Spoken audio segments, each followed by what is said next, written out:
Good morning class. Now today we will start the new chapter of economics, money and credit. This is your chapter 3. Now this is your new chapter, money and credit. Here first of all we are going to discuss the first topic of this chapter, money as a medium of exchange. But before we will talk about the money, we have to think about that before the money, how we did the transactions, how the things was purchased by the people. And in day-to-day life you can see that money is a very important part of our everyday life. And if you will look around yourself, you can see so many transactions which involves money in a single day. That means, and you can make the list of all such things also. That means sometimes you purchase the things with the use of the money, and in some of the transactions services are being purchased with the use of money. Services just like security services, hotel services, railway services, all such things you can purchase with the help of the money, right? And sometimes you can see that instead of the transfer of money, we just promise them to pay the money later. So how all such transactions take place? Promise to pay later, that means how the person can be ready to take the money later on. All such things we are going to discuss over here. Now, have you ever wondered that how these transactions are made in money?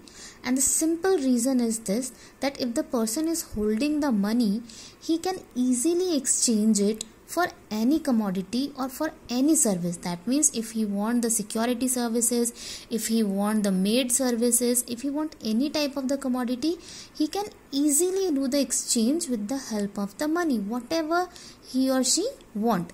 So everyone prefers to receive the payments in money and then exchange the money for things that they want.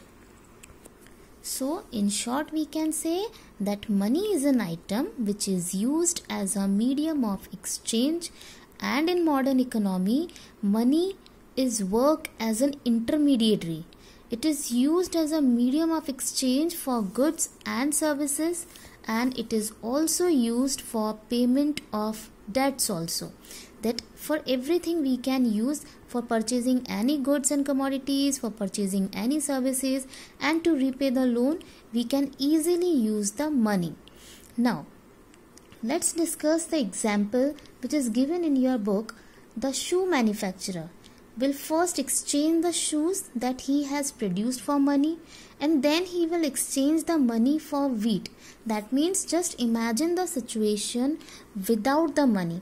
That means if the shoe manufacturer who want wheat, if he want wheat but he is producing the shoes, that how he can able to purchase the wheat without the use of the money. So imagine how much more it will be difficult to find out the person who will be ready to exchange the wheat in return of the shoes. So that means if the shoe manufacturer had to directly exchange shoes for wheat without the use of the money, that will be the easy situation. But here we are discussing about the situation of the without the money. So here he has to search the person or the farmer who not only wants to sell wheat but also wants to buy the shoes in exchange. So that means without the use of the money, how the people was ready, how the people was able to do the exchange of the goods. That means both the parties have to agree to buy and sell each other commodities. So that situation is known as a double coincidence of wants. That means fulfilling mutual wants without the use of the money. That is the situation of the double coincidence of want. That was the biggest drawback in exchanging the goods. That means before the money in India, we had barter system in our economy. Barter system is that system in which the goods are exchanged in return of the other things.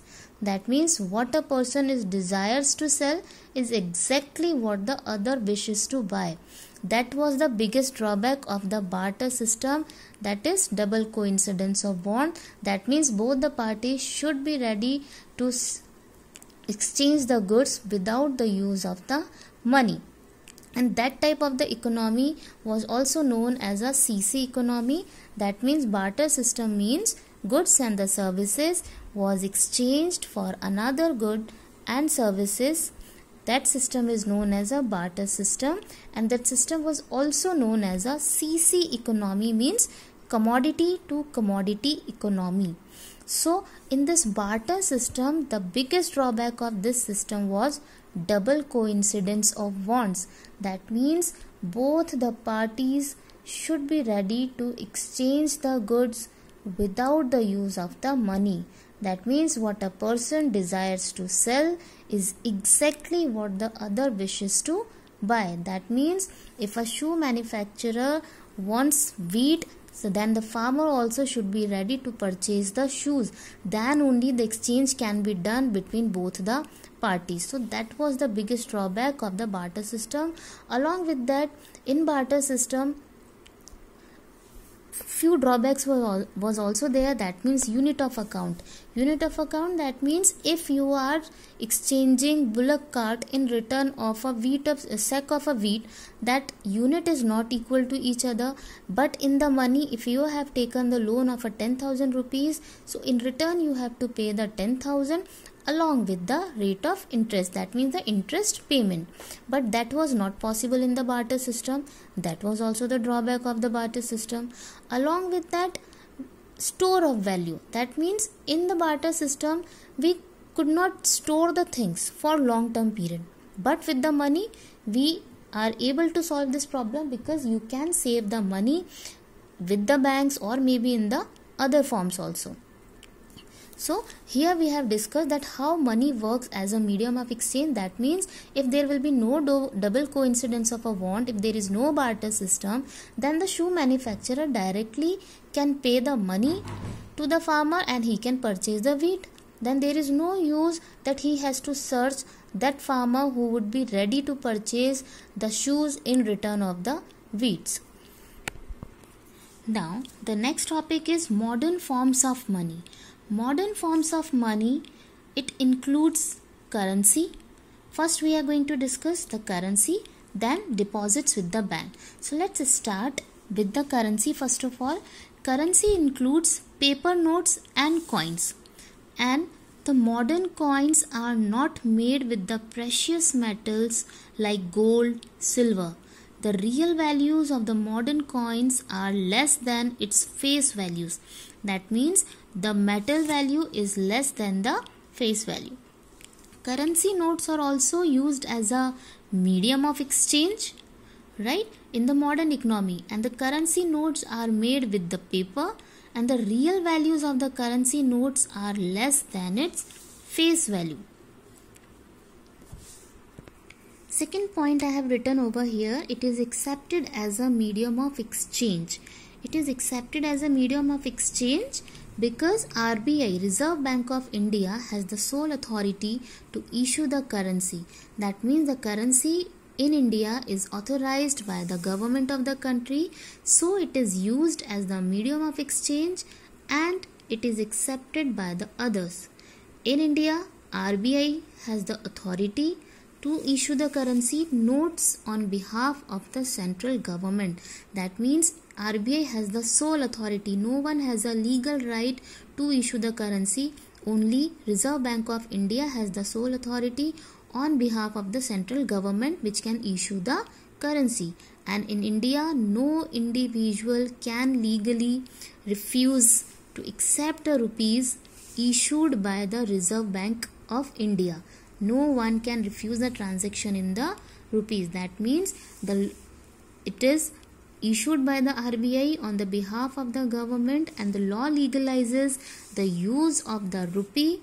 So no one can refuse in settling the transactions in the form of rupee, and no individual can refuse to use the and can refuse to do the payments in the rupees. So rupee is widely accepted in India as a currency. Now the second one is deposits with the bank. Deposits with the bank. Deposits with the banks are also a form of a money. A person can deposit in bank by opening an account on his or her name. So people need money, people need only some amount of money at a point of time. So people can deposit extra money with the bank, and which is given on the money already depositing in bank. So people can deposit extra money and earn extra money which is given on the money already depositing in the bank. That means here also I have written that people can withdraw the money whenever they require. That means in the beginning of the month when the workers receive their salaries, so in the beginning they had lot of or maybe the extra cash in the beginning of the month. So what they can do with this extra cash? So what they do, they save their extra money with the banks and they deposit it with the bank by opening an account.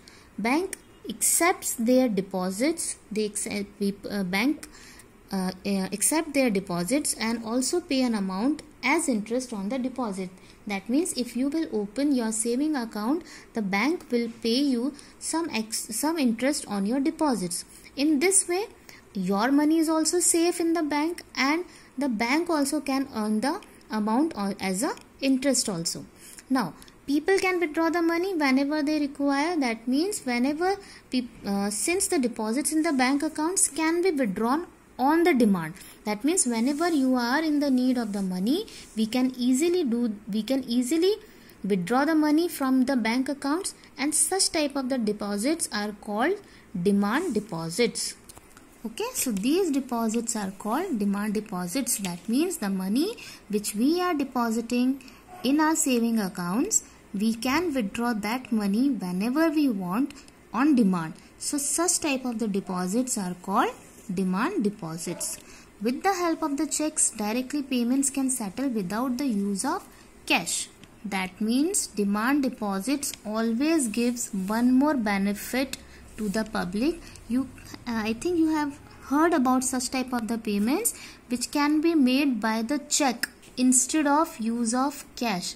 That means we made a promise that in future we will do the payment. So that means the settlement can be done without the use of the cash. So that method is we are using check. That means for payment through the check, the payer who has an account with the bank makes out a check for a specific amount. And what is check?